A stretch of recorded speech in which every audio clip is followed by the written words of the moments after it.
नमस्कार। जनादेश 2016 में आप सभी का स्वागत है। मैं हूं आपके साथ आरेंद्र। देश के 5 राज्यों में विधानसभा का चुनावी बिगुल बज चुका है। इन 5 राज्यों के लिहाज से अगर बात की जाए तो कह सकते हैं कि लगभग 17 करोड़ जो मतदाता हैं वो अपने लिए अपने तमाम जो विधायक हैं उनका चुनाव करेंगे। 824 विधायकों का चुनाव करेंगे और वोटिंग की तारीखों का ऐलान हो चुका है। 4 अप्रैल से ये काम शुरू होकर 16 मई तक चलेगा। इस चुनावी महासमर में 5 राज्यों के करीब 17 करोड़ मतदाता अपने मताधिकार का इस्तेमाल करके 824 विधायकों का चुनाव करेंगे।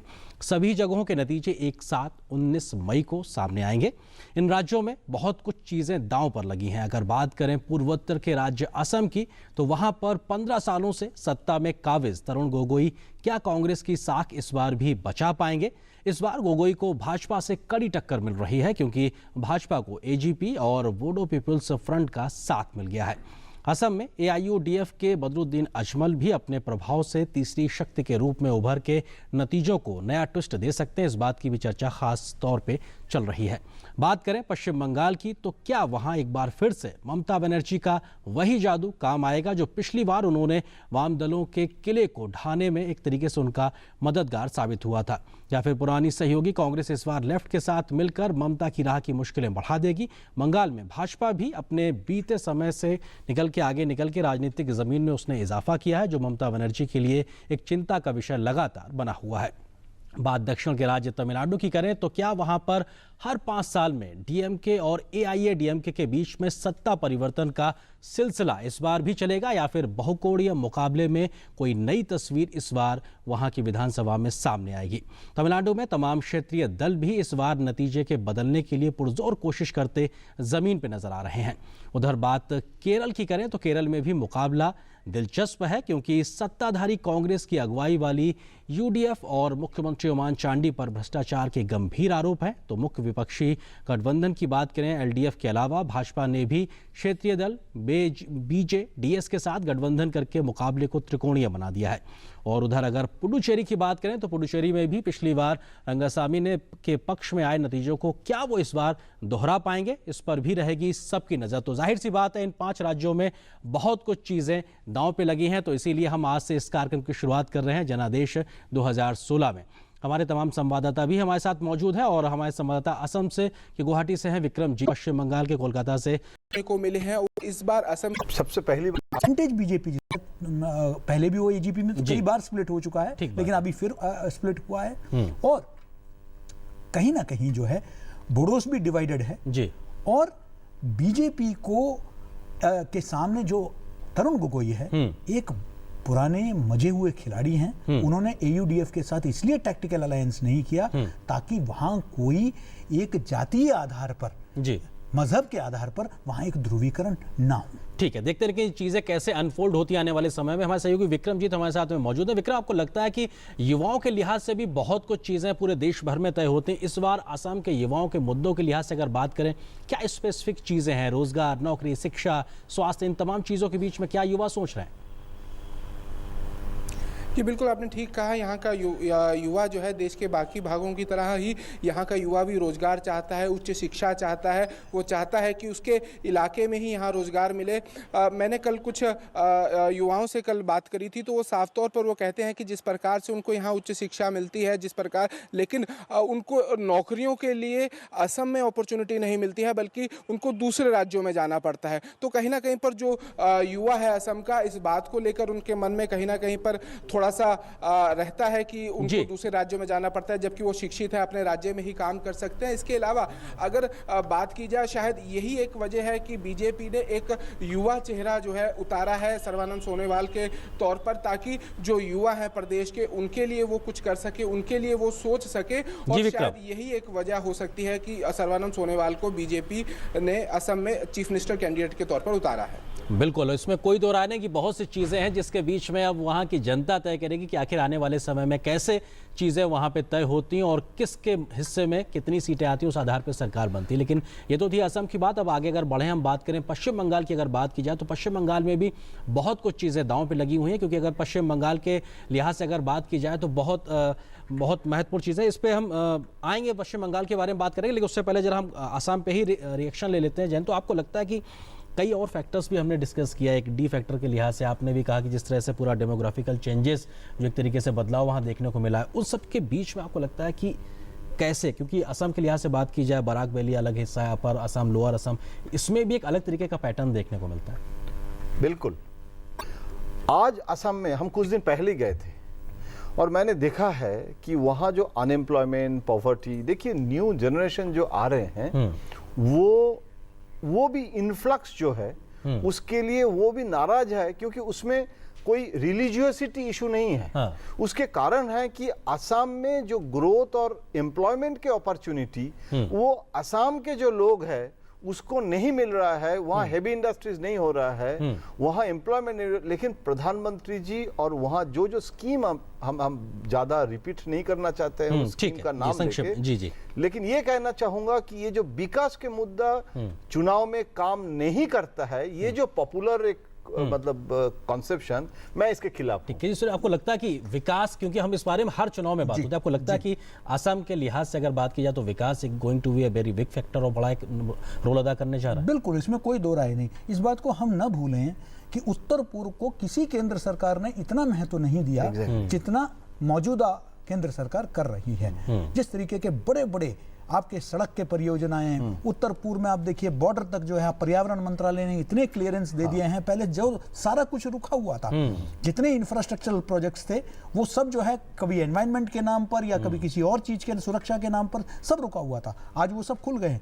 गडकरी साहब खुद गए हैं, कई हाईवे प्रोजेक्ट्स को आगे बढ़ाया है, हजारों करोड़ के जो है प्रोजेक्ट्स वहां हैं, रेल लाइन को नेटवर्क को एक्सटेंड कर रहे हैं। और इसी तरीके से आप देखेंगे सर्बानंद सोनोवाल साहब स्वयं जब केंद्र में युवा और खेल मंत्री तो है ही, तो अभी सैफ गेम इतना प्रतिष्ठा असम की भी बड़ी है, साउथ एशियन फेडरेशन गेम्स का एक बहुत बड़ा इवेंट वहां हुआ।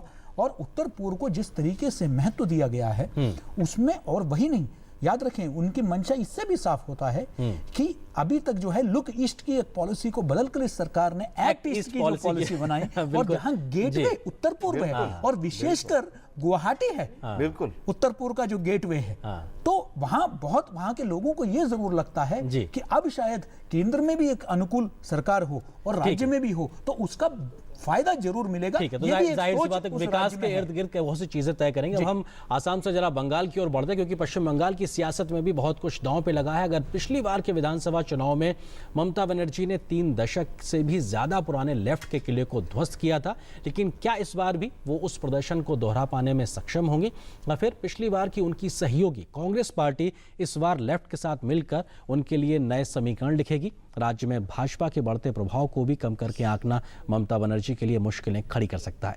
नजर बंगाल के संग्राम पर डालती इस रिपोर्ट पर देखते हैं। ममता बनर्जी ने पिछला विधानसभा चुनाव मां, माटी और मानुष के नारे पर लड़ा था। तब उनकी पार्टी ने 33 साल से चले आ रहे वाम मोर्चे की सरकार को सत्ता से बेदखल किया था। 2011 के विधानसभा चुनाव में तृणमूल कांग्रेस ने 184 सीटें, वाम मोर्चे ने 62 और कांग्रेस ने 42 सीटें जीती थी।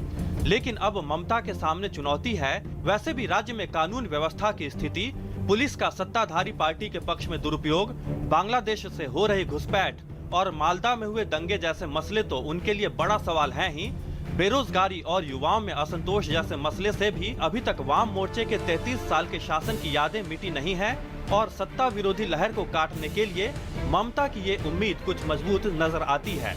पिछली बार कांग्रेस के साथ कदम ताल करने वाली ममता ने इस बार की सियासी लड़ाई में कांग्रेस को ज्यादा तवज्जो नहीं दी है।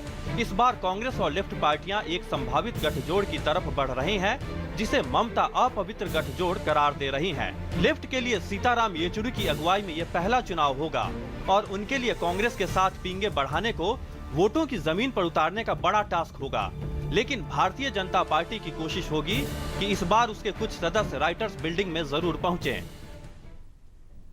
तो बंगाल के लिहाज से अगर बात की जाए तो 2011 बहुत कुछ बड़े परिवर्तन के साथ आया था, लेकिन 2014 के चुनाव में भी बहुत सी परिवर्तित हुई चीज़ें देखने को मिली थी। हमारे सहयोगी मंजीत ठाकुर इस वक्त कोलकाता से हमारे साथ मौजूद हैं। मंजीत, अगर हम बात करें दिल्ली में बैठ के अगर बंगाल के लिहाज से तमाम खबरों का विश्लेषण करें तो अधिकांश खबरें कहीं ना कहीं बिगड़ती कानून व्यवस्था को लेकर यहाँ पे सुर्खियाँ बनती। चूँकि आप वहाँ ग्राउंड जीरो पे मौजूद हैं, वहाँ के ज़मीनी हालात क्या हैं, क्या चीज़ें सुर्खियों में है इस चुनाव से पहले तमाम मुद्दों के आधार पर?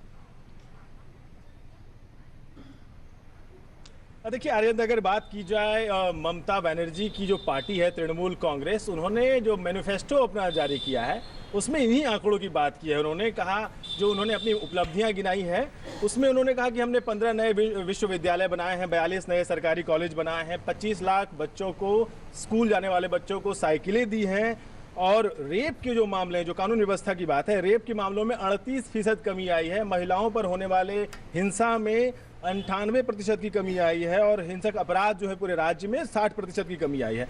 68 लाख नए रोजगार क्रिएट हुए हैं, और जो राज्य के 7 करोड़ लोग हैं, 9 करोड़ में से उन तक सरकारी योजनाओं की पहुंच हुई है, और उनको 2 रुपए प्रति किलो के हिसाब से हफ्ते में 2 किलो चावल मिलता है। जी मंजीत, ये उनकी घोषणाएं हैं। लेकिन जो चुनावी समीकरण है, जैसी बात आप कह रहे थे आर्येंद्र, की विकास के मुद्दों पर लड़ी जाती है, तो निश्चित रूप से विकास का मुद्दा है, लेकिन कांग्रेस और वाम मोर्चा चूंकि एक साथ आ रहे हैं और उनका मत प्रतिशत 37% के आसपास बैठता है, तो थोड़ी दिक्कत ममता के लिए हो सकती है। आर्येंद्र, मंजीत, एक चीज़ और जल्दी से, कि आप जिन दावों का जिक्र जो कि ममता बनर्जी उनकी पार्टी कर रही है कि साहब इतना सुधार हुआ है, सब चीज़ें हुई हैं, जनता कितना इत्तेफाक रख रही है? क्योंकि आपने तमाम लोगों से भी बात की होगी, उनके मूड को लेकर आप क्या कह सकते हैं? देखिए निश्चित रूप से सबसे पहला जो वोटिंग होगी वो 4 अप्रैल को होगी, और वो जंगल महल के उन इलाकों में है जहां सबसे ज़्यादा हिंसा हुआ करती थी। लेकिन पिछले 3.5 साल से एक उपलब्धि मानी जानी चाहिए कि वो 3.5 साल से वहाँ राजनीतिक हिंसा की वजह से किसी की जान नहीं गई है, सड़कों का विकास हुआ, जो बुनियादी ढांचे हैं वो जंगल महल इलाके में 18 सीटों में हुआ है। तो इसको एक उपलब्धि के तौर पर, बल्कि विकास के मॉडल के तौर पर देश के बाकी नक्सली हिंसा वाले इलाकों में देखा जा सकता है। तो वहाँ काम हुआ है, लेकिन योजनाओं में जो भ्रष्टाचार है, ये थोड़ा भ्रष्टाचार का मसला जनता को जरूर परेशान कर रहा है कि जो नीडी है, जो जरूरतमंद है, उन तक योजनाओं का लाभ नहीं पहुंच रहा है। लेकिन विकास का काम वाम मोर्चे के हिसाब से कहीं ज्यादा हुआ है, ये मैं भी देख सकता हूं। 2009 से हर इलेक्शन जिस तरह से हम लोग देख रहे हैं उसके हिसाब से कहा जा सकता है। जी मंजीत, आप रहिए हमारे साथ, तो हमारे भी साथ में मेहमान भी स्टूडियो मौजूद, उनसे बात करते हैं। जयंत घोषाल, आपको लगता है कि जितने बड़े मैंडेट के साथ में ममता बनर्जी ने, मतलब 3 दशक के बाद का जो किला था ढहाया था लेफ्ट का, उसके बाद जो मैंडेट मिला था, क्या अपेक्षा के अनुसार वो उतना डिलीवर कर पाई हैं, या उसको आपको लगता है कि अभी बहुत उसमें होना बाकी है? नहीं, देखिए, यहाँ भी 5 साल राज करने के बाद पश्चिम बंगाल के जो आम जनता है वो ममता के बारे में, उनके भी डिस्कॉन्टेंट जो कहते हैं, मतलब नाराजगी जो है वो है। अगर हम कहेंगे कि नाराजगी नहीं है तो गलत है। लेकिन समीक्षा जितना अभी 2-3 समीक्षा जो आ रहा है उसके आधार पर मैं कह रहा हूं कि अभी जो स्थिति है उसमें अभी ममता बनर्जी के जगह लेफ्ट और कांग्रेस के अलायंस सरकार में आ रहे हैं, ऐसे भी समीक्षा का रिपोर्ट अभी तक किसी ने नहीं कह रहे हैं। हो सकता है कि ममता बनर्जी का जो फिगर है, जो संख्या है, उस संख्या में कमी हो सकता है। और ममता बनर्जी के लिए अगर कांग्रेस, सीपीएम मतलब लेफ्ट फ्रंट, बीजेपी, ये अगर 4th कॉर्नर फाइट होता तो और अच्छा होता। लास्ट इलेक्शन में कांग्रेस और ममता अलायंस थी, इस बार कांग्रेस सीपीएम। लेकिन एक चीज आप याद रखिएगा, 34 इयर्स जो कम्युनिस्ट रूल है उसके भी खिलाफ आम जनता का इतना भी मतलब फॉरगेटफुलनेस नहीं है कि सब भूल गए हैं। क्योंकि सीपीएम ने जो भी किया था, और जो हिंसा की बात हो रहा है, हिंसा पॉलिटिकल डीएनए में बंगाल में है। वह कास्ट वायलेंस नहीं होता है, वहाँ पॉलिटिकल रिलीजियस वो राइट नहीं होता है। लेकिन सबसे ज्यादा होता है वहाँ पॉलिटिकल वायलेंस। फ्रीडम मूवमेंट के समय सबसे ज्यादा मिलिटेंट मूवमेंट उधर ही हुआ था, नक्सलाइट मूवमेंट भी बंगाल में हुआ था। तो मैं ये कहना चाहता हूँ कि violence is not the election issue is Bengal. वो वायलेंस होता है, मतलब टेकन फॉर ग्रांटेड। लेकिन बीजेपी का एक ग्रोथ दिखाई दे रहा है, खासकर जो बॉर्डर डिस्ट्रिक्ट्स हैं। और बीजेपी कभी, ये तो नॉन बेस स्टेट है बीजेपी के लिए, केरल, बंगाल, सादर्न रीजन जैसे ईस्टर्न रीजन में भी जो नॉन बेस एरिया ट्रेडिशनली कहते हैं, वहां एक ग्रोथ होने का संभावना है। ममता का घटने का संभावना हो सकता है। लेकिन सीपीएम और कांग्रेस मिलने से अभी भी वहां झगड़ा चल रहा है। देखिए, चुनाव इलेक्शन कमीशन जिस दिन अनाउंस किया था 3 बजे, 4 बजे ममता ने कम से कम 294 सीट में अनाउंस कर दिए हैं इलेक्शन के seat, number of candidate, name of the candidate. तो उनके कंट्रोल है over party and the government. खैर, इसमें तो कोई दो राय नहीं कि कंट्रोल की जो आप बात कर रहे हैं। लेकिन क्या जी आपको लगता है कि जो बात जयंतो ने कहा कि पॉलिटिकल वायलेंस बहुत होता है, लेकिन पॉलिटिकल वायलेंस के नाम पे अगर मालदा जैसी घटनाएं कानून व्यवस्था के सामने एक बड़ा प्रश्न खड़ा करती है, क्योंकि राष्ट्रीय सुरक्षा से जुड़े मसले हैं, इस प्रकार की खबरें भी लगातार हमने देखने को मिली हैं। आपको लगता है कि ये चीजें कहीं ना कहीं निर्णायक भूमिका भी निभाएंगी इस बार के चुनाव में? देखिए, इसमें कोई दो राय नहीं कि निर्णायक तो मैं नहीं कहूंगा, लेकिन उसका प्रभाव जरूर पड़ेगा। लेकिन इस बात को हम यहाँ का बंगाल का चुनाव का एक खासियत है कि ये जो बंगाल का चुनाव है ये लेफ्ट के लिए एक बैटल फॉर सर्वाइवल है। किसी भी तरीके से वो इतना डेस्परेट है कि पूर्व मुख्यमंत्री बुद्धदेव भट्टाचार्य जो है वो एक अपील करते हैं कांग्रेस से कि हमें साथ आने की जरूरत है। ये विडंबना देखिए कि जहां दूसरे उनके प्रदेश में जहां वो एक जमाने में ताकतवर थे, उस प्रदेश में आमने सामने प्रतिद्वंदी है कांग्रेस और वामपंथी, लेकिन वो उसके बावजूद, चाहे वो उसको दोहरा मापदंड लोग कहें, लेकिन उसके बावजूद वो यहाँ साथ में काम करने के लिए तैयार है। ये दोनों पार्टियों की एक मजबूरी की ओर दिखाती है। और बहुत महत्वपूर्ण बात यहाँ एक और है कि याद रखें, जो पॉलिटिकल वायलेंस का यहाँ जिक्र हुआ जी, जो 35 साल में जो वहाँ लेफ्ट फ्रंट की जो सरकार रही, उसके बाद जब सत्ता परिवर्तन हुआ जी, तो कई लोग जो असामाजिक तत्व जो सत्ता के साथ अक्सर जुड़ जाती है, वो लॉक स्टॉक एंड बैरल जो है वो पूरी तरह इस तरफ आ गई है। तो इसका नतीजा आज आपने मालदा में भी देखा। मालदा उसी का ये कहीं ना कहीं एक प्रतीकात्मक है। तो मुझे लगता है कि इसमें कोई दो राय नहीं कि मालदा का असर पड़ेगा और उसका शायद फायदा जो है बीजेपी को जरूर मिलेगा जी। वो सिर्फ मालदा और उस क्षेत्र में ही नहीं बल्कि पूरे बंगाल में। लेकिन मुख्य प्रतिद्वंदियों में अभी बीजेपी को देखा नहीं जा रहा है जी। ठीक है, मंजीत हमारे सहयोगी हमारे साथ कोलकाता से मौजूद है। मंजीत, एक और सवाल आपसे, आपको लगता है कि अगर बंगाल के लिहाज से बात की जाए तो जो वहाँ की गरीबी बेरोजगारी के लिहाज से वो तमाम ऐसे सामाजिक और आर्थिक आंकड़े हैं जो अपने आप में अभी भी चौंकाते हैं कि बहुत कुछ किया जाना बाकी है। जनता के बीच में किस प्रकार की सुगबुगाहट है, किस प्रकार की उकलाहट है मुद्दों को लेकर, खासतौर से अगर हम युवाओं के लिहाज से बात करें तो?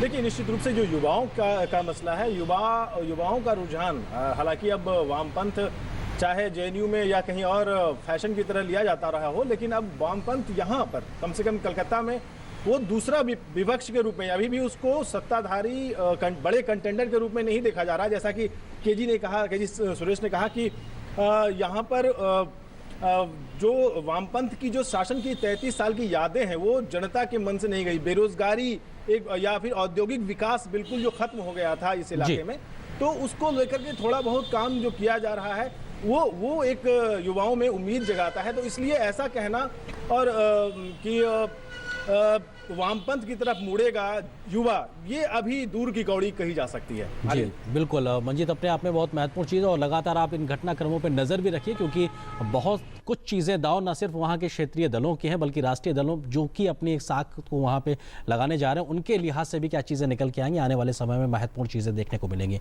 अब बात केरल की करते हैं, और केरल में क्या कुछ चुनावी समीकरण हैं? क्या राज्य में इस बार भी परंपरागत तरीके से दोनों प्रमुख गठबंधनों के बीच सत्ता परिवर्तन का खेल एक बार फिर से देखने को मिलेगा, या फिर कोई तीसरी ताकत नए समीकरणों को जन्म देती नजर आएगी? ये बात एलडीएफ और यूडीएफ गठबंधन के बीच और लगातार एक तीसरी जमीन के तौर पर तलाशती भाजपा और उसके जो गठबंधन है उसके आधार पर कह रहे हैं। देखिए क्या कुछ है जमीन की रिपोर्ट, ये बताती है। 5 राज्यों में होने वाले विधानसभा चुनाव की घोषणा हो चुकी है। केरल में भी 140 सीटों के लिए अब सभी पार्टियों ने अपनी बिसात बिछा दी है। 16 मई को तकरीबन 2.5 करोड़ मतदाता कई दिग्गजों के भाग्य का फैसला करेंगे। राज्य में 2 ध्रुवों के बीच कड़ी टक्कर मानी जाती रही है, लेकिन इस बार बीजेपी तीसरे मोर्चे के रूप में उभरकर सामने आती दिख रही है। 72 सीटों के साथ यूडीएफ केरल की सत्ता पर काबिज है। राज्य की बागडोर ओमन चांडी संभाल रहे हैं। बतौर मुख्यमंत्री चांडी कई विवादों से घिरे रहे हैं। उनकी शराब नीति चर्चा में रही, जिसके कारण 700 से अधिक बार बंद करने पड़े। राजस्व का नुकसान हुआ, मुकदमेबाजी हुई और केरल की जीवन रेखा माने जाने वाले पर्यटन उद्योग को भारी नुकसान उठाना पड़ा। लेन देन के गंभीर इल्जाम भी लगे हैं। उनकी गठबंधन साझेदार केरल कांग्रेस के कोटे से वित्त मंत्री बने के.एम. मणि भ्रष्टाचार के इल्जामों से घिरे हुए हैं। उन पर कथित वित्तीय सहयोग के बदले शराब नीति में बदलाव करने का आरोप है। दूसरी तरफ है वाम दल, जिनके 2 सबसे बड़े नेता अच्युतानंद और पिनराई विजयन के बीच झगड़े से पार्टी अंदर से खेमों में बढ़ती नजर आ रही है, जिससे भाजपा की जमीन को और पुख्ता बल मिला है। आबादी के लिहाज से केरल में अल्पसंख्यक आबादी बड़ी संख्या में यूडीएफ के साथ मानी जाती है। केरल में इंडियन यूनियन मुस्लिम लीग सालों से कांग्रेस के नेतृत्व वाले यूडीएफ को समर्थन देती आई है, लेकिन बहुसंख्यक समुदाय का एक बड़ा हिस्सा हमेशा से एलडीएफ के साथ खड़ा रहा है। एझावा समुदाय पारंपरिक तौर पर वाम लोकतांत्रिक मोर्चा यानी कि एलडीएफ का समर्थक माना जाता रहा है, लेकिन इस बार बीजेपी का भारत धर्म जनसेना यानी बीडीजेएस के साथ गठजोड़ एलडीएफ के लिए कई मुश्किलें खड़ी कर सकता है। वैसे भी निकाय चुनाव में बेहतर प्रदर्शन से भाजपा की दावेदारी इस बार पुख्ता देखी जा रही है। इस बार भी कांग्रेस के ओमन चंडी, सीपीआईएम के वीएस अच्युतानंद, बीजेपी के कुम्मन राजशेखरन जैसे कद्दावर नेता चुनाव मैदान में अपनी किस्मत आजमाने उतरेंगे। असम के बाद केरल में भी कांग्रेस की प्रतिष्ठा दांव पर है। सबकी नजरें होंगी 19 मई पर कि राजधानी तिरुवनंतपुरम में कौन सत्ता पर काबिज होता है। अब फैसला जनता जनार्दन को करना है। चंद्रशेखर की रिपोर्ट, डीडी न्यूज। तो केरल में भी बहुत कुछ चीज़ें दांव पे लगी हैं और हमारी सहयोगी संवाददाता आयशा खानम इस वक्त हमारे साथ मौजूद हैं, जो कि केरल की सियासत के बारे में गंभीरता से इस पर रिपोर्टिंग करती रही, उनकी नज़र है। आयशा, अगर बात करें तो केरल में जो तमाम सियासतदान हैं और वहाँ की जो सियासत है, सादगी के लिहाज से या कहा जाए सार्वजनिक जीवन में इस प्रकार के दाग नहीं लगते थे, लेकिन बीते अगर सरकार की बात की जाए लगातार इसी सब चीज़ों को लेकर सुर्खियों में रही है। तमाम भ्रष्टाचार की बात हो या घपले घोटाले जैसी बात है। आपको लगता है इस बीच में जनता के मन में क्या कुछ चीज़ें चल रही हैं? जी देखिए आर्यन, केरला में एक इतिहास रहा है कि यहाँ पर सत्ता जो है वह हमेशा दो पार्टियों के बीच बरकरार लगातार टर्न बाय टर्न शेयर होती है, यानी कि एक शासन जो है वो यूडीएफ के साथ होता है तो फिर अगला काल जो है वो एलडीएफ का होता है। तो ये लगातार से एक परंपरा बन गई है केरला में। लेकिन इस वक्त केरला के लोग कुछ बदलाव चाह रहे हैं और ये बदलाव की ओर रुख कर रही है बीजेपी, जो वहां की जो अलायंस पार्टीज हैं उनके साथ बीजेपी गठबंधन करके केरला के लोग जो एक बदलाव की उम्मीद लगाए बैठे हैं, उसके लिए ये तैयारी बीजेपी की तरफ से होती हुई नजर आ रही है। खास बात यह है केरला में कि यहाँ पर लगातार जिस तरह से यूडीएफ सरकार पर भ्रष्टाचार के आरोप लगे, जिस तरह से लगातार ओमन चांडी सवालों के घेरे में लगे रहे और उसके बाद अब एलडीएफ में भी दो बड़े कद्दावर नेताओं के बीच एक लड़ाई छिड़ गई है। एलडीएफ के नेता जो हैं अच्युतानंदन और पिनारी विजयन, दोनों के बीच में एक रेस है। तो इसके चलते एलडीएफ के बीच में कहीं ना कहीं कुछ हद तक दरार देखी जा सकती है। लेकिन यहाँ पर खास बात यह है कि ऐसे समय में बीजेपी ये पूरी कोशिश कर रही है कि यहाँ पर जो बदलाव की राजनीति दे, जो केरल के युवक चाहते हैं, जिस तरह से केंद्र सरकार लगातार बदलाव की राजनीति की बात कर रही है, तो ये होगा केरल में जो एसएनडीपी है और जो बीडीजेएस नई पार्टी बनी है, उनके साथ गठबंधन मिलकर एक तीसरा मोर्चा तैयार हो सकता है। तो एक त्रिकोणी फाइट यहाँ पर देखने को मिल सकती है। जी आयशा, आप रहिए हमारे साथ, आपके पास फिर से रुक करेंगे। हमारे साथ मेहमान लगातार मौजूद हैं। जयंत, तो आपको लगता है कि केरल अपने आप में अधिक शिक्षित राज्य के तौर पर जाना जाता है, तो जाहिर सी बात है वहाँ के लोग खबरें भी पढ़ते रहते हैं, उनको ये भी पता होगा कि बंगाल में वही कांग्रेस और लेफ्ट पार्टी एक साथ मिलकर चुनाव लड़ रही, जो यहाँ पे सत्ता की दावेदारी के लिए एक दूसरे के गला काट प्रतियोगिता में कहीं ना नजर आ रहा है। आपको लगता है कि इस प्रकार की दोस्ती या दुश्मनी को केरल की जनता कैसे देखेगी? बिल्कुल, मैं आपको एक घटना बता रहा हूँ। जब सीपीएम और कांग्रेस का अलायंस के बातचीत सीपीएम पॉलिट ब्यूरो में फाइनल बातचीत हो रहा था, उस समय सीपीएम के एक पॉलिट ब्यूरो मेंबर जो केरल मतलब से है, मुझे बता रहे थे कि मतलब ये अंदर की खबर है, अंदर की खबर मैं बता रहा हूँ पत्रकार के नाते, कि मैंने कहा कि ये कांग्रेस और सीपीएम क्या असर होगा, क्योंकि कांग्रेस सीपीएम के साथ है, सीपीएम कांग्रेस के साथ है, तो कोई असर नहीं होगा, जीरो सम गेम हो जाएगा। ये मैंने बोला था, जीरो सम गेम हो जाएगा तो कोई दिक्कत नहीं होगा आपका, आप अलायंस के। बोले नहीं, उसमें क्या होगा, जीरो सम गेम तो होगा, कांग्रेस सीपीएम को काटेगा, सीपीएम कांग्रेस को काटेगा, लेकिन उसमें फायदा बीजेपी का हो जाएगा, क्योंकि कांग्रेस और सीपीएम एक दूसरे से गले लगा रहे हैं। ये अगर जीरो सम गेम है लेकिन उसमें थर्ड फोर्स बीजेपी इमर्ज कर सकता है। बीजेपी तो बार बार मैं कह रहा हूं ना, केरल और बंगाल दोनों नॉन बेस एरिया है, वहां कल बीजेपी चीफ मिनिस्टर बन रहे हैं, ऐसे तो एनालिसिस मैं कम से कम नहीं कर रहा हूं, लेकिन वहां जो, और खासकर केरल में आरएसएस का एक बहुत ओल्ड स्ट्रांग ऑर्गेनाइजेशनल कैपेबिलिटी आज नहीं बहुत सालों से है। इसके कारण जब भी कोई पार्टी अध्यक्ष रथ यात्रा भी करते हैं, वहां मतलब जो भी पार्टी प्रोग्राम होता है, जो क्राउड आता है, देखिए चुनाव में जीतना, सत्ता पे आना ये अलग चीज है, वहां जो मास फॉलोअर्स हैं, और उसमें देखिए कांग्रेस और सीपीएम अलायंस के कारण जो कांग्रेस में इंदिरा गांधी के खिलाफ कम्युनिस्ट ने इतना मतलब उनको डायन बोले थे, राजीव गांधी के बोफोर्स के इशू में मतलब राजीव गांधी को गली गली में सो रहा है, राजीव गांधी चोर है, ये नारा लगाया था, वो उसी कांग्रेस के साथ सीपीएम बिल्कुल तैयार नहीं था, बिल्कुल तैयार। और आप जानते हैं कुछ दिन पहले जब वो प्रेसिडेंट के अमेंडमेंट में गुलाम नबी आजाद के जो प्रपोजल में जब सीपीएम ने वोट दिया था, उस दिन भी केरल के जो मेंबर्स है वो वोट देने के लिए तैयार नहीं था, और सीताराम येचुरी को ये बहुत कष्ट हुआ उसको मनाने के लिए, और बात पार्टी लाइन लिया कि सपोर्ट करना है। तो मैं ये घटना इसीलिए बता रहा हूं कि वहां जो स्थिति है वो चुनाव के पहले अगर ये स्थिति है, तो आप सोच चुनाव में सकते फिर हैं क्या कि चुनाव में चीजें क्या हो सकता है। देखने को मिले कि आपको लगता है कि ये जो एक अंतर्द्वंद गठबंधनों के बीच में चल रहा है, एक नए प्रकार के गठबंधन के प्रयोग के तौर पर चल रहा है, ये किस प्रकार की सियासत की नई तस्वीर लेके जनता के सामने पहुंचेगा? देखिए आर्यन, जैसे आप कह रहे थे कि सबसे शिक्षित राज्यों में से है, लेकिन उस शिक्षित प्रदेश में जातिवाद और सांप्रदायिक लाइंस पर वोट करना एक बहुत पुरानी बात है।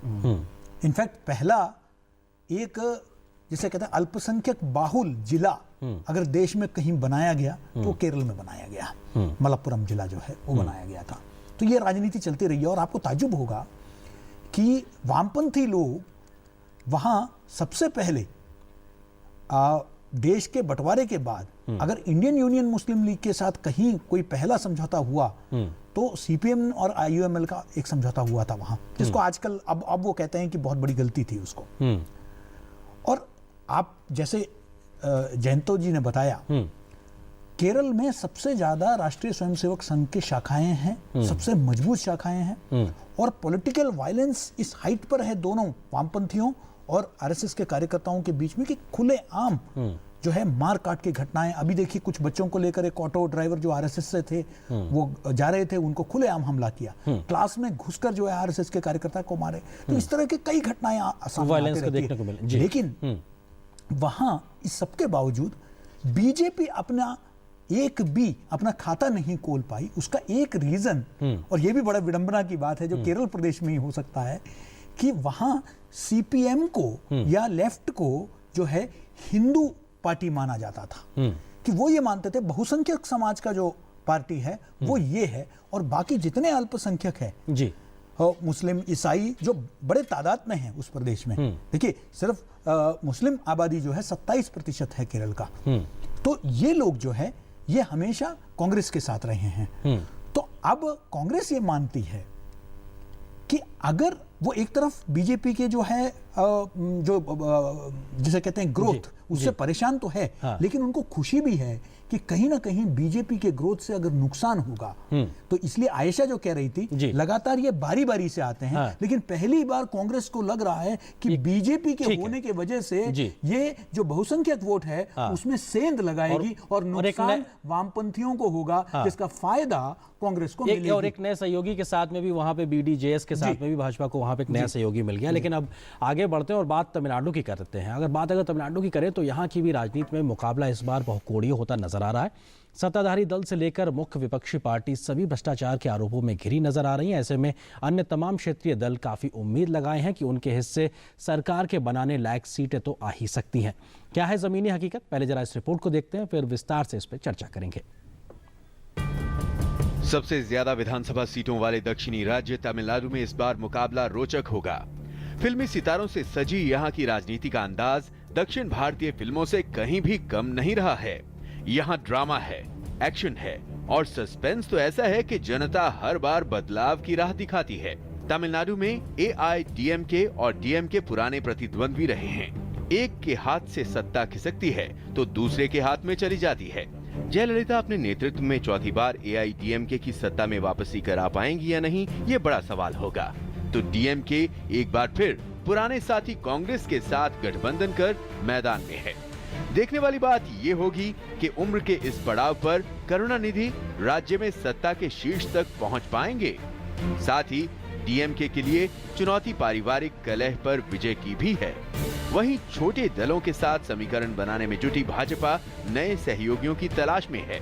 डीएमडीके के विजयकांत हों या पीएमके के रामदास या एमडीएमके के वाई को, नए समीकरणों में हर कोई अपनी बाजी फिट करने में लगे हैं। बहुकोणीय चुनाव होने पर वोट किधर जाएगा और फायदा किसे होगा, ये भी देखना रोचक होगा। तमिलनाडु की राजनीति में बड़ी सरकारी योजनाओं का लंबा इतिहास रहा है। फ्री लैपटॉप, अम्मा baby care, mixer, table fan जैसी वस्तुएं हर बार की तरह इस बार भी वोटरों पर कितना प्रभाव डालेंगी, ये देखने वाली बात होगी। तो भ्रष्टाचार इस बार भी एक बड़ा मुद्दा होगा।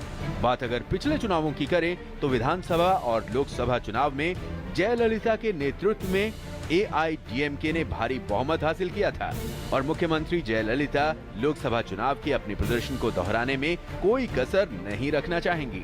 तमिलनाडु के साथ ही पुदुचेरी में भी एक ही चरण में 16 मई को मतदान होगा। पुदुचेरी की राजनीति के अहम फैक्टर हैं मुख्यमंत्री एन रंगास्वामी। 2011 में विधानसभा चुनाव से पहले कांग्रेस छोड़ अलग पार्टी बनाने वाले रंगास्वामी ने अन्ना द्रमुक के साथ विधानसभा की 30 सीटों में से 15 सीटें जीती।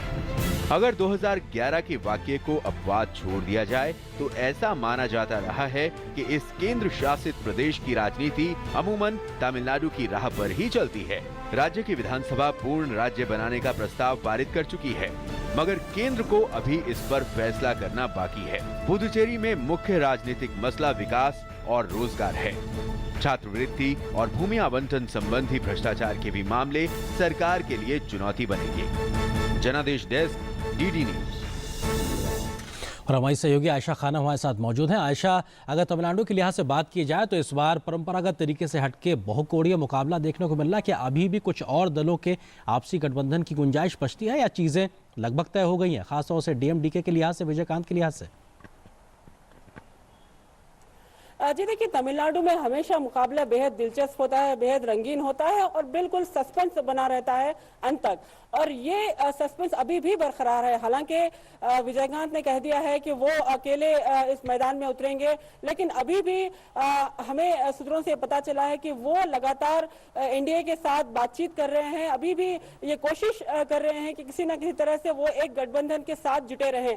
लेकिन फिलहाल तमिलनाडु में एक चौतरफा कॉन्टेस्ट देखने को मिल रहा है। अभी तक तमिलनाडु में हम देखते थे कि डीएमके और एडीएमके के बीच एक सीधा मुकाबला होता था। तमिलनाडु में लगातार एक बदले की राजनीति चलती रहती थी, लेकिन अब तमिलनाडु में बदलाव की राजनीति की एक लहर देखने को मिल रही है। और यहाँ पर विजयकांत फैक्टर जो है वो बेहद अहम माना जा रहा है। और अगर विजयकांत अकेले इस चुनाव मैदान में उतरते हैं तो जाहिर सी बात है ये बाकी जो चुनावी इक्वेशन है उन्हें पूरी तरह से अपसेट कर सकते हैं। लेकिन अगर वो किसी के साथ गठबंधन के साथ जुड़े रहेंगे तो जाहिर सी बात है विजयकांत मुख्यमंत्री बनने का अपना ख्वाब पूरा करने के नजदीक पहुंच सकते हैं। जी, आशा रहिया हमारे साथ मेहमान बने हुए हैं। जैन, तो आपको लगता है कि अगर हम बात करें कि तमिलनाडु अपने आप में बहुत मेगा शो के तरीके से होता है, क्योंकि फिल्मी सितारे, फिल्मी स्क्रिप्ट, ये सब चीज़ें भी बड़ा देखने को मिलती है और वही ग्रांड तरीके से लोगों का अपीयरेंस पब्लिक फोरम पे देखने को मिलते, कटआउट्स देखने को मिलते हैं। आपको लगता है कि इन सब के बीच में जो ज़मीनी सच्चाइयाँ और ज़मीनी मुद्दे हैं वो क्या है? देखिए, तमिलनाडु भी ऐसे एक राज्य हैं जहां कांग्रेस और बीजेपी, ये जो मेन नेशनल पार्टी, उसके जगह दो क्षेत्रीय दल जो डीएमके और एआईडीएमके, इनके ही मतलब परमुटेशन कॉम्बिनेशन है तमिलनाडु की, डीएमके कभी एआईडीएमके। लेकिन आज के दिन में एआईडीएमके पावर में है तो एआईडीएमके के खिलाफ, मैं बार बार जो कह रहा हूँ, आसाम में, बंगाल में, वो एंटी इनकम्बेंसी हमारे देश में ये एक परंपरा है और वो जयललिता के लिए भी सही है। लेकिन ऑल्टरनेटिव डीएमके उभर के आ रहा है और पूरी राज्य में डीएमके के जो पकड़, वो ऑर्गेनाइजेशनली या आम जनता के पेनिट्रेशन वो नहीं दिखाई दे रहा है। मतलब कोशिश है, लेकिन वहां डीएमके परिवार भी इतना डिवाइडेड है, आपस में काफी एक तो उनके फैमिली आल्सो मतलब quite divided into lot of parts. हाँ, तो उसमें क्या है, अलग अलग मतलब गुट है, और जिसमें जयललिता आज भी in spite of his health और ऑल दिस इश्यूज जो कंट्रोल है ना आज के दिन में ऑर्गेनाइजेशनली हर जिले में, और अम्मा के ऊपर जो लॉयल्टी फैक्टर है वो मुझे लगता है कि हो सकता है कि सीट जो है वो कॉन्स्टिट्यूएंसी वाइज कुछ मतलब किसी जगह मतलब ज्यादा किसी, लेकिन ब्रॉडली उनका अम्मा के कंट्रोल रहेंगे ऐसे अभी भी लग रहा है देखने को मिल रहा है। जी सुरेश, आपको लगता है कि क्योंकि इस बार हम बहुकोणीय मुकाबले की बात करें जो कि वहां देखने को मिल रहा है, दोनों मुख्य दल अगर डीएमके की बात करें या एआईएडीएमके की बात करें, कहीं ना कहीं भ्रष्टाचार के आरोपों में घिरे नजर आए और ऐसे भ्रष्टाचार जिसको लेकर अदालत में कई चीजें सिद्ध भी हुई हैं। इस बीच में तमाम अन्य क्षेत्रीय दल बहुत कुछ उम्मीदें पाले हैं, क्या उनके हिस्से में कुछ आने की ऐसी उम्मीद है कि वो निर्णायक भूमिका निभा सके, या ये महज एक कोरी कल्पना हो सकती है राजनीति की सच्चाई में? देखिए, जैसे जयंत तो बता रहे थे कि कामराज के समय तक कांग्रेस का एक वर्चस्व वहां रहा है, उसके बाद वो पूरा द्रविडियन जो मुख्य द्रविडियन दल है, अन्ना द्रमुक, अखिल भारतीय अन्ना द्रमुक और द्रमुक, इसके बीच में ये मुख्य रूप से रहा है। लेकिन बड़े दिलचस्पी की बात है कि अक्सर ये बताया जाता है कि ये फ्री बीस का एक कल्चर वहां रहा है कि आप चीजें बांटते हैं। तो पिछले चुनाव में जो भ्रष्टाचार जो भी द्रमुक के खिलाफ हुआ, तो द्रमुक ने उस समय जो है रंगीन टीवी जो है वो लोगों के बीच में बांटा था, और उसी टीवी चैनलों में द्रमुक के जो भी भ्रष्टाचार के जो भी किस्से थे वो देखकर लोगों ने उनके खिलाफ जो है वोट किया। लेकिन इस बार थोड़ा मतलब काम नहीं आई जी, उल्टा पड़ गया।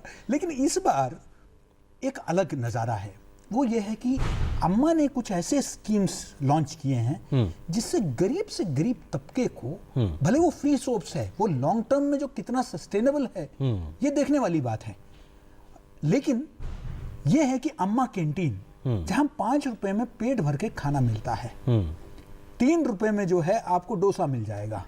अम्मा पानी, मतलब साफ सुथरा पानी जो है आपको मिलता है। अम्मा केमिस्ट्री की दुकानें जहां सस्ते में दवाइयां मिलती हैं आपको, और इसी तरीके से अब नया स्कीम लॉन्च किया अम्मा सीमेंट, जहां कोई गरीब व्यक्ति अपना मकान बनाना चाहता है तो उसके सस्ते में जो है, सस्ते दर में जो अम्मा ब्रांड से वो सीमेंट भी दिया जाता है। तो कुछ ऐसी चीजों को छुआ है, जिस तरीके से हम कहते हैं कि 2004 के जो लोकसभा चुनाव हुआ थे 2009 के, उसमें मनरेगा का एक बहुत बड़ी भूमिका रही है, ठीक है, कांग्रेस के वापस दोबारा आने के लिए। इसी तरीके से ये ऐसे स्कीम्स उन्होंने लॉन्च किया है जो आम आदमी के साथ, ये सिर्फ गिफ्ट बांटने तक सीमित नहीं है, लेकिन एक आम जनता के साथ जो है उसको जोड़ा है, और उसका फायदा कहीं ना कहीं। और इस बार क्योंकि एक विकल्प में ऐसा कोई चेहरा नहीं है जो अम्मा के सामने है, और आज लोग करुणानिधि जी का जो है 91 साल हो चुका है, आज उनको एक विकल्प के रूप में लोग नहीं देखते हैं, और इस टैलेंट पर अभी वो भरोसा नहीं आया है। तो इसलिए अम्मा के जो इस वक्त जो पलड़ा है वो भारी नजर आता है। ठीक है, और अगर हम अंत में बात करें पुडुचेरी की, तो वहां के लिहाज से भी बहुत कुछ चीजें जरूरी हैं, क्योंकि पुडुचेरी की अगर बात की जाए तो वहां पे भी 30 विधानसभा सीटें, और ऐसे में वहां पे बहुत कुछ चीजें दांव पे हैं, और एक चरण में ही वहां पे विधानसभा का चुनाव होना है, 30 सीटें। और पिछले बार अगर 2011 की अगर बात की जाए तो 2011 में वहाँ पे कांग्रेस से अलग होकर वहाँ पर रंगासामी ने अपनी एक अलग पार्टी बनाई, और उसके बाद में उन्होंने वहाँ पे अपने उसको जीत के स्तर तक ले गए, और उनकी पार्टी को, एनआर कांग्रेस पार्टी को वहाँ पे 15 सीटें मिली थी, और महज उन्होंने 17 सीटों पर चुनाव लड़ा था। हमारी सहयोगी आयशा खानम हमारे साथ मौजूद है। आयशा, अगर आपको जल्दी से बता सकें कि एनडीए का हिस्सा है और रंगासामी, और क्या कुछ औपचारिक रूप से ऐलान हुआ कि विधानसभा चुनाव में भी ये पार्टी एक तरीके से एनडीए का हिस्सा रहेगी और मिलकर चुनाव लड़ने जा रहे हैं, कुछ औपचारिकता जानकारी? जी देखिए, लगभग तय है कि ऑल इंडिया एनआर कांग्रेस जो है वो एनडीए के साथ ही गठबंधन का ऐलान करने वाली है, लेकिन हालांकि अभी तक इसका औपचारिक ऐलान नहीं हुआ है। लेकिन ये बात इसलिए लगभग तय मानी जा रही है क्योंकि पांडिचेरी जो है वो एक केंद्र शासित राज्य है, तो जाहिर सी बात है इस राज्य को केंद्र की तरफ से जो सहायता मिलती है, केंद्र की तरफ से जो स्कीम्स का लाभ मिलता है, ये तमाम स्कीम्स के लिए उन्हें बेहद जरूरी है कि वो उस सरकार उस गठबंधन का साथ दें जो उनके फायदे के लिए काम करे, जो यहाँ के लोगों के फायदे के लिए काम करे। तो जाहिर सी बात है ये बहुत ही मुमकिन, बहुत ही लगभग तय है कि एआईएनआरसी जो है वो एनडीए के साथ गठबंधन का ऐलान कर देगी और ये सीधा मुकाबला होगा एआईएनआरसी और एनडीए के गठबंधन वर्सेस कांग्रेस, क्योंकि यहाँ पर एआईडीएमके और डीएमके का ज्यादा प्रभाव नहीं है। तो जाहिर सी बात है यहाँ पर मुकाबला जो है वो सीधा सीधा दो पार्टियों के बीच डायरेक्ट मुकाबला देखने को मिल रहा है। बिल्कुल आशा रही हमारे साथ में। जयंत, आपको लगता है कि पुडुचेरी में ऐसी क्या चीजें हैं जो महत्वपूर्ण है? कम से कम ऐसे लोग जो पुडुचेरी में रहते हैं या बाहर रहते हैं उनको जानना जरूरी है कि इस बार वो निर्णायक भूमिका निभाने जा रहे हैं मुद्दों के आधार पर। सिर्फ एक चीज मैं कहना चाहूँगा कि वहाँ पांडिचेरी का एक चीज मैंने देखा है कि सेंटर के साथ रिश्ता, क्योंकि देखिए सेंटर के जो स्कीम है और वहाँ जो उनके जो बेनिफिशियरीज हैं वो इतना इम्पोर्टेंट फैक्टर है कि ऑलवेज वो चाहते हैं कि जो भी रूलिंग पार्टी होते हैं वो सेंटर के साथ उनके अच्छा दोस्ती रहे, विकास में सहायक हो। हाँ, विकास में सहायक हो। तो ये एक फैक्टर है। लेकिन जैसे छोटी राज्य हैं लेकिन कॉम्प्लिकेटेड है, ऐसे नहीं है कि वहाँ दिस इज सब कुछ आसान नहीं है, वहाँ पे आसान नहीं है। तो वहाँ भी बहुत सारे रिलीजियन और ये सब इश्यूज हैं, कास्ट का इशू है। लेकिन सबसे बड़ी इशू है कि सेंटर के साथ कॉन्फ्रंटेशन नहीं, रिश्ता रख के वहाँ का विकास करना है। जी, रंगास्वामी की खुद की इमेज बहुत मैटर करती है, क्योंकि 2011 में उस इमेज का ही असर था कि आज वो मुख्यमंत्री हैं वहाँ के। आपको लगता है कि इस बार 2016 जो हम बात कर रहे हैं, क्या कुछ इमेज फैक्टर वहाँ काम करने जा रहा है? देखिए आर्येंद्र, पुदुचेरी की एक खासियत है, पुदुचेरी 3 प्रदेशों के अंदर है, आंध्र प्रदेश, तमिलनाडु और केरल। लेकिन इसके बावजूद ये तीनों राज्यों की जो राजनीति है उससे बिल्कुल अछूता रहा है। उसमें ना द्रमुक का या अन्ना द्रमुक का या केरल में एलडीएफ का या तेलुगु देशम का या किसी, हालांकि जोर आजमाइश कई पार्टियों की रहती है रही है। और याद रखें कि ज्यादातर वहाँ कांग्रेस का ही सत्ता हमेशा रहा है और अभी के जो मुख्यमंत्री हैं ये भी कांग्रेस के निकले हुए हैं। कांग्रेस से निकल के इन्होंने अपना अखिल भारतीय एनआर कांग्रेस इन्होंने बनाया। लेकिन उनकी छवि पर जो है पिछली बार उनको जिस तरीके से आपने कहा, लेकिन ये भी एक हकीकत है कि आज भ्रष्टाचार के को लेकर और वहाँ कानून व्यवस्था को लेकर कि वहाँ काफी उगाही हो रही है, खुलेआम हो रही है, एक्सटॉर्शन, इस तरह के आरोप भी जो है मुख्यमंत्री के ऊपर लग रहे हैं।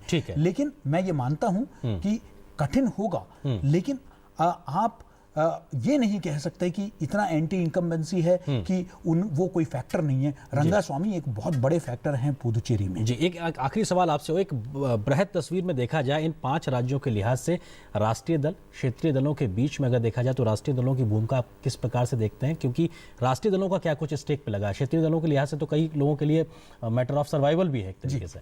देखिए, राष्ट्रीय दल में मुख्य रूप से कांग्रेस को केरल रिटेन करना जबकि आज तक नहीं हुआ है कि वहां रोटेशन में ही हुआ है। तो कांग्रेस का जो राष्ट्रीय स्तर पर जो स्थिति है उसको देखते हुए वो जरूर चाहेगी कि उसके पास जो चंद राज्य बचे हुए हैं उनमें एक केरल है, उस केरल को वो किसी भी कीमत पर रिटेन करे। इसके लिए वो जरूर पूरा प्रयास करेगी और उसको कहीं ना कहीं ये उम्मीद इस चीज से लग रही है कि जिस तरीके से भाजपा उभर के आ रही है उसमें उसको एक उम्मीद का किरण नजर आ रहा है। दूसरी बात, राष्ट्रीय दल जो है भारतीय जनता पार्टी जो है पहली बार उत्तर पूर्व में सत्ता के लिए कंटेस्ट में है और उसका एक बहुत बड़ा चांस है और केरल में भी जो है उनका खाता खुलने के पूरे आसार हैं। तो राष्ट्रीय दलों के लिए मुझे लगता है कि इस वक्त चांसेस जिसे कहते हैं बेहतर है। ठीक है, बहुत शुक्रिया। हमारे साथ वक्त इतना ही था। जयंत, तो आपका बहुत शुक्रिया। केजी सर, आपका भी बहुत शुक्रिया हमारे साथ इस चर्चा में शामिल होने के लिए। हमारे तीनों सहयोगी संवाददाता अजय विक्रम सिंह हमारे साथ आसाम से थे, इसके अलावा मंजीत ठाकुर कोलकाता से और आयशा खानम हमारे साथ में जुड़ी थी। आप तीनों का भी बहुत शुक्रिया। तो जाहिर सी बात है जनादेश की शुरुआत हो चुकी, क्योंकि 5 राज्यों में जो विधानसभा के चुनाव हैं उसका आगाज हो चुका है और नतीजे 19 मई के आने तक हम लगातार इस कार्यक्रम के माध्यम से हर जरूरी और जमीनी सच्चाई की खबर जो कि राजनीति के मायने में जानना आपके लिए जरूरी है आप तक लाते रहेंगे। तो आज के इस कार्यक्रम में इतना ही, लेकिन आज के लिए जनादेश की पूरी टीम को दीजिए इजाजत। नमस्कार।